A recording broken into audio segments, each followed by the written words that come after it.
Assalamualaikum Sobat Islam Trending, semoga kita semua diberi kesehatan dan rezeki yang melimpah. Kali ini kita akan menceritakan kisah tentang Abu Nawas. Pada suatu hari Baginda Raja Harun al-Rasyid memanggil Abu Nawas menghadap ke istananya. Setelah Abu Nawas tiba di istana dengan tersenyum, Baginda Raja menyambutnya dan kemudian berkata kepada Abu Nawas, "Wahai Abu Nawas, akhir-akhir ini perutku sering sakit. Tabibku mengatakan jika aku terkena gangguan angin. Mohon ampun Baginda, apa yang sudi kiranya yang dapat hamba bantu?" tanya Abu Nawas kepada Baginda Raja. Baginda lalu menjawab, "Aku menginginkan agar kamu dapat menangkap angin untuk dipenjarakan, karena ia telah berani menggangguku. Dan aku memberimu waktu selama 3 hari untuk membawa angin ke hadapanku," kata Baginda kepada Abu Nawas. Abu Nawas kemudian pergi meninggalkan istana untuk melaksanakan titah Baginda Raja. Namun ia sangat kebingungan dan berpikir bagaimana ia bisa menangkap angin untuk dipenjarakan, sedang angin merupakan sesuatu yang tidak dapat dilihat oleh kasat mata. Kali ini sungguh aneh permintaan Baginda, tiada henti-hentinya menjebak dirinya. Nampaknya kali ini Baginda akan berhasil mendapatkan celah untuk menghukum dirinya, pikir Abu Nawas. Tapi Abu Nawas tidak putus asa. Ia terus berpikir mencari jalan keluar walaupun menangkap angin merupakan suatu pekerjaan mustahil. Karena ia bukanlah suatu benda yang dapat disentuh dan sama sekali tidak dapat dilihat meski keberadaannya ada di mana-mana. Sudah 2 hari berjalan sejak perintah Baginda, Abu Nawas belum juga berhasil menangkap angin maupun menemukan cara untuk menangkapnya. Hingga hari ketiga ketika ia sedang berjalan-jalan dengan hati yang hampir berserah diri menerima hukuman Baginda, tiba-tiba ia teringat akan kisah Aladin dan jinnya yang terkurung di dalam lampu ajaib. Abu Nawas pun menemukan ide yang akan menyelamatkan dirinya dari hukuman Baginda Raja. Ia sangat gembira segera berlari pulang ke rumah mempersiapkan semua keperluan untuk menghadap sang Baginda Raja. Setelah semuanya siap, Abu Nawas langsung menuju istana untuk menghadap. Di sana Baginda Raja telah menunggu ingin melihat hasil kerjanya. Baginda Raja langsung bertanya kepada Abu Nawas, "Wahai Abu Nawas, sudahkah engkau melaksanakan perintahku untuk menangkap dan memenjarakan angin?" "Sudah Baginda Raja," jawab Abu Nawas. "Coba perlihatkan. Aku sangat ingin melihat hasil kerjamu," kata Baginda. Abu Nawas kemudian menyerahkan sebuah botol kaca yang tertutup kepada Baginda Raja. "Di mana angin itu? Aku tidak melihat apa-apa di dalam sini," berkata Abu Nawas. "Ampun Yang Mulia Baginda Raja, angin tidaklah dapat dilihat dengan mata. Tetapi jika tuanku Baginda ingin mengetahui keberadaannya, maka bukalah penutup botol itu." Tanpa berpikir panjang, Baginda Raja langsung membuka penutup botol itu dan tiba-tiba ia mencium bau busuk yang keluar dari botol tersebut. Dengan nada yang marah Baginda bertanya kepada Abu Nawas, "Hai Abu Nawas, bau apa yang keluar dari sini?" Dengan nada ketakutan kemudian Abu Nawas menjawab, "Mohon ampun Baginda Raja. Tadi hamba juga mengalami gangguan angin pada perut hamba dan ketika ia hendak keluar maka hamba langsung memasukkannya ke dalam botol. Agar ia tidak melarikan diri maka hamba segera memenjarakannya dengan menyumbat mulut botol itu untuk menutupnya." Mendengar penjelasan Abu Nawas, Baginda tidak jadi memarahi dan menghukumnya meski beliau telah diberi kentut oleh Abu Nawas. Karena alasan yang diberikan cukup masuk akal untuk sebuah pekerjaan aneh. Abu Nawas kemudian pergi meninggalkan istana dengan hati gembira, karena ia lelah lolos dari jebakan dan hukuman Baginda Raja. Abu Nawas dan menteri bertelur. Pada suatu hari Sultan Harun al-Rasyid memanggil 10 orang menterinya, "Kalian tahu di depan istana ini ada sebuah kolam. Aku akan memberikan masing-masing sebutir telur kepada kalian. Menyelamlah kalian ke dalam kolam itu dan kemudian serahkanlah telur-telur itu kepadaku apabila kamu muncul ke permukaan, aku ingin tahu kepandaian Abu Nawas. Kemudian Sultan menyuruh memanggil Abu Nawas ke istananya. Kepada Abu Nawas dan ke-10 orang menterinya itu Sultan bertitah, "Kamu sekalian aku perintahkan turun ke dalam kolam itu, menyelam, dan apabila muncul ke permukaan serahkanlah kepadaku sebutir telur ayam, barang siapa tidak menyerahkan telur, niscaya mendapat hukuman dariku." Mencari telur di dalam air, pikir Abu Nawas, sambil memandang kepada menteri-menteri itu. Mereka tampak takzim dan siap melaksanakan perintah. Adakah ayam betina di dalam kolam itu? Hari pun malamlah, keesokan harinya. Pagi-pagi benar, menteri-menteri itu menyelam ke dalam kolam, dan ketika muncul dari dalam kolam, masing-masing membawa sebutir telur dan menyerahkan kepada Sultan. Abu Nawas tidak kunjung muncul di permukaan kolam, ia berenang ke sana kemari mencari telur, dikoreknya dinding kolam, namun tak juga ditemukannya. Setelah capek mengitari dasar kolam, terpikir dalam benaknya bahwa ia dianiaya oleh Sultan. Maka ia pun berdoa kepada Tuhan mohon keselamatan. Keluarlah ia dari kolam dan naik ke darat. Di depan Sultan ia berkokok-kokok dan berjalan laksana seekor ayam jantan. "Hai, Abu Nawas, mana janjimu?" kata Sultan. "Semua orang ini masing-masing telah menyerahkan sebutir telur kepadaku. Hanya kamu yang tidak. Oleh karena itu kamu akan aku beri hukuman." Sembah Abu Nawas, "Ya Tuanku Syah Alam, yang mempunyai telur adalah ayam betina, hamba ini ayam jantan, membawa anak ayam jantan, lagi pula berkokok, telur hanya dapat dihasilkan oleh ayam betina, jika ayam betina tidak berjantan, bagaimana ia akan dapat telur?" Demi mendengar alasan Abu Nawas, Sultan pun tidak dapat berkata apa-apa karena memang sangat tepat. Sultan dan semua menterinya hanya bisa garuk-garuk kepala yang tidak gatal. Abu Nawas ternyata perenang yang tangguh. Baginda berdecak kagum Al-Kisah. Pada suatu yang cerah Raja Harun al-Rasyid memanggil Abu Nawas. "Hari ini saya punya misi lain untukmu, Abu Nawas," titah Raja dengan wajah serius. "Apa yang harus saya kerjakan, Yang Mulia?" tanya Abu Nawas penuh tanda tanya. "Kau tahu bahwa kita punya teluk yang luas, bukan?" tanya Raja kemudian. "Menyedihkan sekali tak seorang pun pernah menyeberang teluk.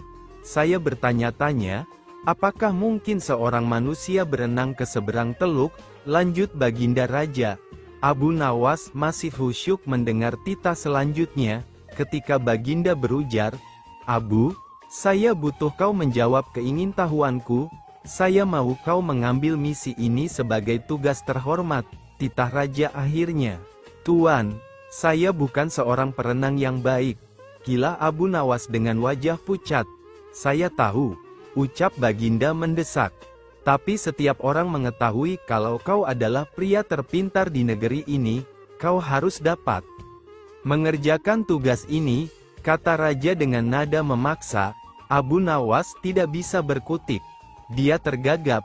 Kemudian dengan sangat terpaksa dia berujar, "Ya, saya akan mengerjakannya, Yang Mulia." Pertemuan selesai. Abu Nawas menggerutu begitu meninggalkan istana. Kepalanya tiba-tiba menjadi berat. Susah diajak berpikir. Asam lambungnya juga naik. Tanda stres sedang hinggap. Selanjutnya si cerdik ini berjalan gontai ke pantai. Lah memandangi teluk yang luas itu. Beberapa kali ia menarik nafas dalam-dalam. Pikirannya masih kalut, ketika ia akhirnya duduk di bawah sebuah pohon palem. Dia mencoba mencari ide menyiasati misi yang mustahil itu. Pada waktu itu ia melihat pakaian anak-anak tergeletak di atas bebatuan di sampingnya. Di mana anak itu? Mereka pasti berenang di pantai, gumam Abu Nawas. Seketika itu juga, kepala Abu Nawas tiba-tiba enteng. Asam lambungnya normal-normal saja. Cuma hanya kepingin makan yang enak-enak. Senyumnya pun terkembang. Nampaknya ia telah menemukan ide cemerlang. Abu Nawas lalu pulang dan bangun pagi-pagi sekali pada hari berikutnya. Dia segera pergi ke pantai, sambil tersenyum. Abu Nawas melepaskan pakaian dan cincinnya lalu meletakkannya di pasir. La juga melepaskan sepatunya dan meletakkannya di samping pakaiannya. Setelah itu, Abu Nawas kembali lagi ke rumah. 1 jam kemudian raja dan para menterinya datang ke pantai. Mereka terkaget-kaget ketika mengetahui ada pakaian Abu Nawas yang teronggok di atas pasir. Mereka pun berspekulasi, Abu Nawas sedang berenang mengarungi laut untuk mencapai Teluk. Luar biasa, ini orang, gumam Baginda geleng-geleng kepala. Tapi sebagian dari mereka meragukan kalau Abu Nawas yang punya kemampuan berenang pas-pasan berani mengarungi laut. Untuk membuktikan rasa penasaran, mereka semua akhirnya sepakat untuk mendatangi rumah Abu Nawas. Sampai di rumah Abu Nawas, raja dan para menteri hanya ditemui oleh istrinya. La mengatakan kalau Abu Nawas meninggalkan rumah pagi hari sebelumnya. Kemarin ia mengatakan padaku bahwa ia akan berenang menyeberangi teluk. Dia berkata bahwa Yang Mulia memerintahkannya melakukan demikian. Sebenarnya saya tak tega membiarkannya pergi karena saya tahu ia bukan perenang yang baik, kata wanita itu dengan sedih. Tiba-tiba datang seorang pengawal istana melapor, Yang Mulia, Abu Nawas ditemukan. Pengawal itu kemudian bercerita jika pada sore hari 3 nelayan di pantai melihat seorang pria berenang. Ketika mereka mendekatinya, mereka tahu bahwa yang berenang adalah Abu Nawas. Karena terlihat sangat lelah, maka mereka membantu Abu Nawas mencapai pantai. Tapi tak lama setelah itu Abu Nawas malah pingsan. Tak lama setelah itu, raja dan beberapa pengawal pergi ke pantai. Raja lalu duduk di samping Abu Nawas. Abu, panggil raja sambil menggoyang-goyangkan tubuh Abu Nawas. Pelan sekali, Abu Nawas membuka matanya. Legalah hati Raja Harun al-Rasyid. La memegang tubuh Abu Nawas dengan erat. La terlihat sangat menyesal karena telah menyebabkan Abu Nawas menderita. Abu Nawas tersenyum tipis ketika sang raja memeluknya dan mengatakan, "Kau hebat, Abu." Taruhan yang berbahaya. Pada suatu sore ketika Abu Nawas ke warung teh, kawan-kawan sudah berada di situ. Mereka memang sengaja sedang menunggu Abu Nawas. Nah, ini Abu Nawas datang. Kata salah seorang dari mereka. "Ada apa?" kata Abu Nawas sambil memesan secangkir teh hangat. "Kami tahu engkau selalu bisa melepaskan diri dari perangkap-perangkap yang dirancang Baginda Raja Harun al-Rasyid. Tetapi kami yakin kali ini engkau pasti dihukum Baginda Raja bila engkau berani melakukannya." Kawan-kawan Abu Nawas membuka percakapan, "Apa yang harus kutakutkan? Tidak ada sesuatu apapun yang perlu ditakuti kecuali kepada Allah SWT, kata Abu Nawas menentang. Selama ini belum pernah ada seorang pun di negeri ini yang berani memantati Baginda Raja Harun al-Rasyid. Bukankah begitu hai Abu Nawas? Tanya kawan Abu Nawas. Tentu saja tidak ada yang berani melakukan hal itu karena itu adalah pelecehan yang amat berat, hukumannya pasti dipancung, kata Abu Nawas memberitahu. Itulah yang ingin kami ketahui darimu. Beranikah engkau melakukannya? Sudah kukatakan bahwa aku hanya takut kepada Allah SWT saja. Sekarang apa taruhannya bila aku bersedia melakukannya? Abu Nawas ganti bertanya. 100 keping uang emas.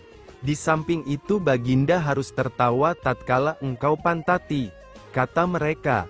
Abu Nawas pulang setelah menyanggupi tawaran yang amat berbahaya itu. Kawan-kawan Abu Nawas tidak yakin Abu Nawas sanggup membuat Baginda Raja tertawa, apalagi ketika dipantati. Kayaknya kali ini Abu Nawas harus berhadapan dengan Algojo pemenggal kepala. Minggu depan Baginda Raja Harun al-Rasyid akan mengadakan jamuan kenegaraan. Para menteri, pegawai istana dan orang-orang dekat Baginda diundang, termasuk Abu Nawas. Abu Nawas merasa hari-hari berlalu dengan cepat karena ia harus menciptakan jalan keluar yang paling aman bagi keselamatan lehernya dari pedang Algojo. Tetapi bagi kawan-kawan Abu Nawas hari-hari terasa amat panjang, karena mereka tak sabar menunggu pertaruhan. Yang amat mendebarkan itu, persiapan-persiapan di halaman istana sudah dimulai. Baginda Raja menginginkan perjamuan nanti meriah, karena Baginda juga mengundang raja-raja dari negeri sahabat. Ketika hari yang dijanjikan tiba, semua tamu sudah datang kecuali Abu Nawas. Kawan-kawan Abu Nawas yang menyaksikan dari jauh merasa kecewa karena Abu Nawas tidak hadir. Namun ternyata mereka keliru. Abu Nawas bukannya tidak datang tetapi terlambat sehingga Abu Nawas duduk di tempat yang paling belakang. Ceramah-ceramah yang mengesankan mulai disampaikan oleh para ahli pidato. Dan tibalah giliran Baginda Raja Harun al-Rasyid menyampaikan pidatonya. Seusai menyampaikan pidato, Baginda melihat Abu Nawas duduk sendirian di tempat yang tidak ada karpetnya. Karena merasa heran, Baginda bertanya, "Mengapa engkau tidak duduk di atas karpet?" "Paduka yang mulia, hamba haturkan terima kasih atas perhatian Baginda. Hamba sudah merasa cukup bahagia duduk di sini," kata Abu Nawas. "Wahai Abu Nawas, majulah dan duduklah di atas karpet, nanti pakaianmu kotor karena duduk di atas tanah," Baginda Raja menyarankan. "Ampun tuanku yang mulia, sebenarnya hamba ini sudah duduk di atas karpet." Baginda bingung mendengar pengakuan Abu Nawas. Karena Baginda melihat sendiri Abu Nawas duduk di atas lantai. "Karpet yang mana yang engkau maksudkan wahai Abu Nawas?" tanya Baginda masih bingung. "Karpet hamba sendiri tuanku yang mulia.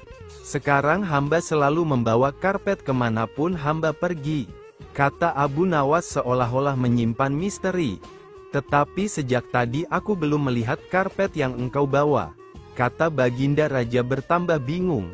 "Baiklah Baginda yang mulia, kalau memang ingin tahu maka dengan senang hati hamba akan menunjukkan kepada Paduka yang mulia," kata Abu Nawas sambil beringsut-ringsut ke depan.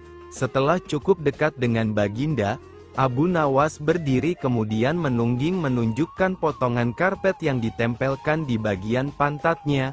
Abu Nawas kini seolah-olah memantati Baginda Raja Harun al-Rasyid. Melihat ada sepotong karpet menempel di pantat Abu Nawas, Baginda Raja tak bisa membendung tawa sehingga beliau terpingkal-pingkal diikuti oleh para undangan. Menyaksikan kejadian yang menggelikan itu, kawan-kawan Abu Nawas merasa kagum. Suatu ketika Abu Nawas menerima undangan untuk sebuah jamuan makan malam oleh Baginda. Dalam undangan tersebut, ia diminta untuk berpidato mengisi acara jamuan dengan tausiah agama. Abu Nawas datang ke istana lebih awal menghadiri undangan Baginda. Karena itu, Abu Nawas dipersilahkan duduk di bagian depan. Di depan, ia seakan-akan seperti menjadi tamu yang sangat istimewa. Beberapa saat kemudian, para undangan yang lain mulai berdatangan satu persatu langsung menempati kursi-kursi yang disediakan. Kemudian, menyusul para pejabat kerajaan yang datang dan langsung menuju kursi yang paling depan. Akan tetapi, salah seorang pejabat yang hadir sedikit terlambat sangat terkejut melihat kursi paling depan sudah penuh dan salah satunya sudah diisi oleh Abu Nawas. Pejabat tersebut langsung protes keras pada panitia penyelenggara makan malam. "Kenapa saya yang lebih terhormat berada di belakang dan justru Abu Nawas yang hanya rakyat biasa berada di depan?" protes pejabat tersebut. "Tuan seharusnya menanyakan langsung kepada Abu Nawas sendiri," kata salah seorang panitia. Karena merasa posisinya disamakan dengan orang biasa, pejabat tersebut tidak terima. Ia berjalan ke depan menghampiri Abu Nawas kemudian berbisik padanya bahwa yang pantas duduk di kursi itu adalah dirinya yang merupakan pejabat kerajaan terhormat. "Wahai Abu Nawas, kamu tidak pantas duduk di sini, karena kursi depan seharusnya diisi oleh pejabat seperti saya," tegas pejabat itu dengan sombong. Mendengar teguran pejabat yang merendahkannya, Abu Nawas membela diri, maka terjadilah perdebatan di antara mereka, hingga para tamu lain juga mendengarnya. Saudara pejabat yang terhormat, pada kenyataannya Anda itu tidak lebih dari seorang pesulap, kata Abu Nawas mulai angkat bicara. Wah, tidak bisa begitu, saya adalah pejabat kerajaan bukan pesulap. Engkau yang pesulap, cetus pejabat tersebut. Semua tamu yang hadir dibuat tegang dan tertuju pada mereka berdua. Sekalipun saya adalah pesulap, tapi ketika naik panggung, saya bisa bertindak sesuai janji. Saat saya berjanji mengubah sapu tangan menjadi kelinci, maka bim salabim, sapu tangan itu benar-benar berubah menjadi kelinci. Kata Abu Nawas, apa maksudmu? Apa hubungannya denganku? Tanya pejabat. Anda seperti seorang pesulap yang gagal di atas panggung, berjanji mengubah bunga menjadi kelinci, tapi Anda tidak berhasil mewujudkannya, kata Abu Nawas yang membuat suasana semakin panas. Apa maksudmu? Tanya pejabat itu marah. Sebelum menjadi pejabat Anda berjanji akan merubah nasib rakyat kecil menjadi lebih baik. Tapi, setelah menjadi pejabat, keadaan rakyat kecil sama saja seperti sebelum Anda menjadi penjabat, jelas Abu Nawas. Wajah pejabat tersebut menjadi merah, ia diam terdunduk dipermalukan Abu Nawas di depan para tamu yang hadir. Abu Nawas kembali bertanya padanya, nah, kalau begitu, mana yang lebih pantas duduk di sini? Tanya Abu Nawas kembali. Pejabat tersebut tidak menjawab pertanyaan Abu Nawas. Dengan perasaan kesal dan malu pejabat itu langsung beranjak meninggalkan Abu Nawas dan duduk di belakang. Minta tolong pada lalat. Kisah Abu Nawas yang minta tolong pada lalat. Abu Nawas hanya tertunduk lesu dan sedih ketika mendengarkan penuturan istrinya.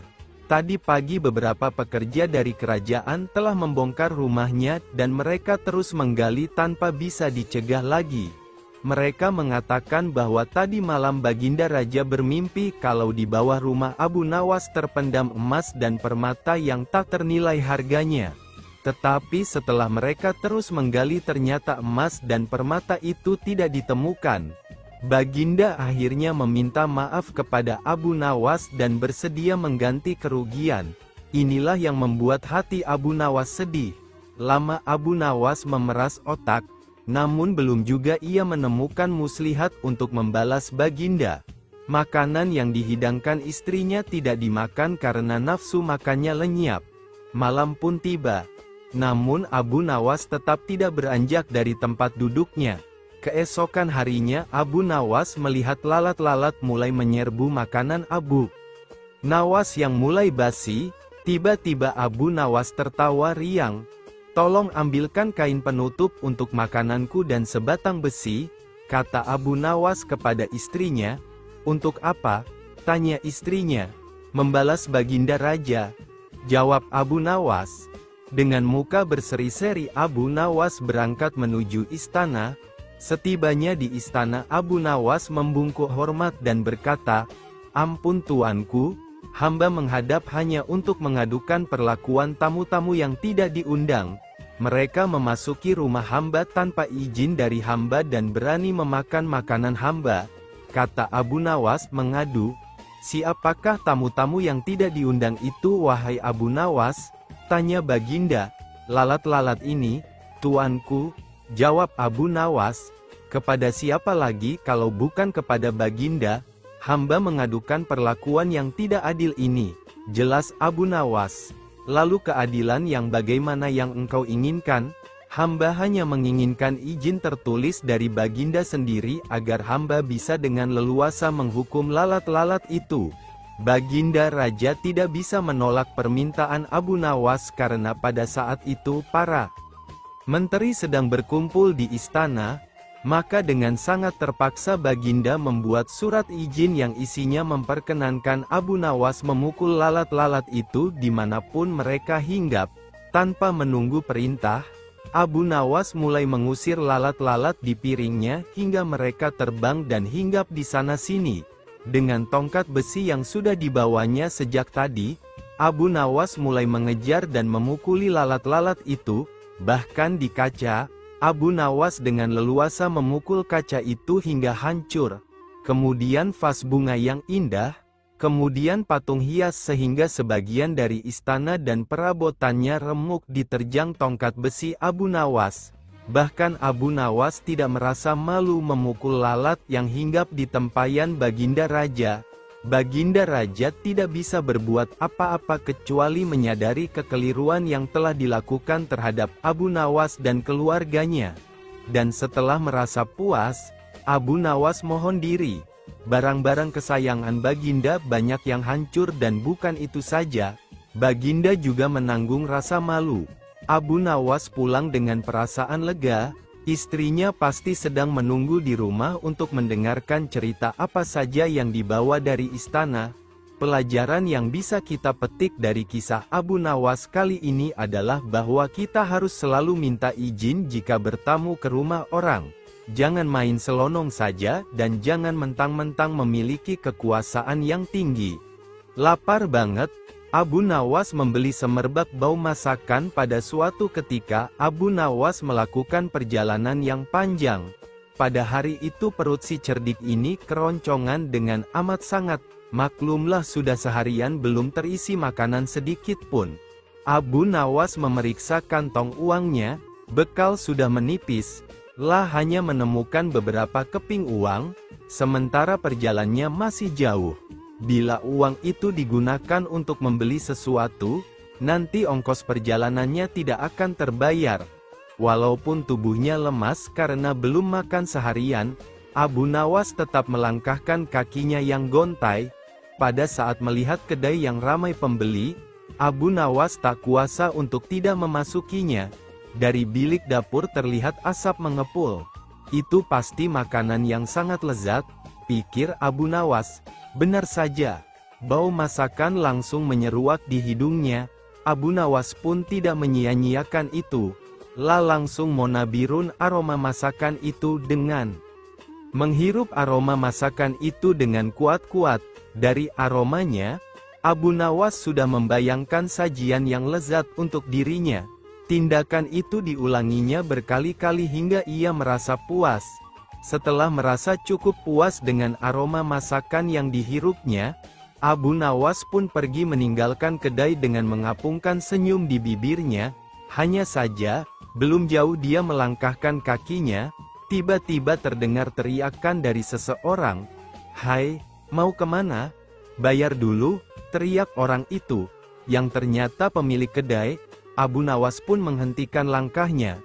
Dengan tenang dia balik kanan menghampiri si pemilik kedai.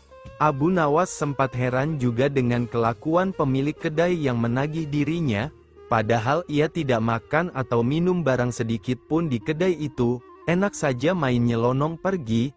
Bayar dulu baru boleh pergi, sergah pemilik kedai begitu Abu Nawas berhadapan dengannya. Kemudian Abu Nawas menganggukkan kepala tanda setuju permintaan sang pemilik kedai. Dengan santainya Abu Nawas merogoh kantong uangnya. Selanjutnya ia mempermainkan duit di kantongnya itu.